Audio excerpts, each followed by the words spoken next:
Matapos ang halos 3 taong pagtatago sa Laguna, iprinisenta ng pulisya ang #1 most wanted ng Quezon City.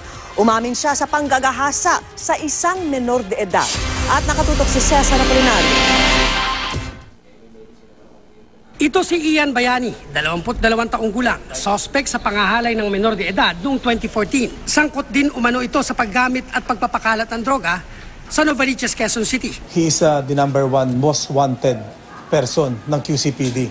Matapos ang halos 3 taon daw na pagkatago sa Victoria, Laguna upang takasan ang kasong panghahalay sa nooy 16 na taong gulang na biktima, bumagsak siya sa kamay ng batas.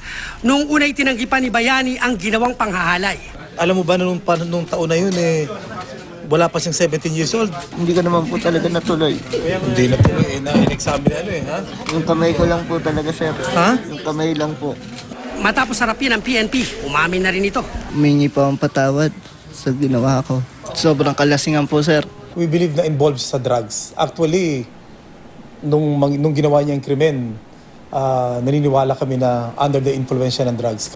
Hindi na nga inakala ng mga kaanak ng biktima na makikita pa ang suspect. Hopeless na po talaga ako na mahuli. Akala ko wala lang yung nangyari sa anak ko. Nabuhay naman ang loob ang biktima at mga kaanak nito nang malamang hawak na ng PNP ang suspect. Magdusa siya sa krimen ginawa niya. Nananahimik yung anak ko sa loob ng bahay. Hindi nga lumalabas eh. Kaya po nagpapasalamat. Dahil sa wakas po, hindi na siya makapagtago. Walang bail na inirekomenda ang korte laban kay Bayani. At sa 3 pang kasama sa QCPD list ng most wanted din ng QCPD na naaresto dahil sa panggagahasa. May 11 pang kabilang sa most wanted ang ipiniresenta ng QCPD. Nahaharap sila sa kasong estafa, robbery, carnapping, homicide at murder. Cesar Apolinario, nakatutok, 24 oras.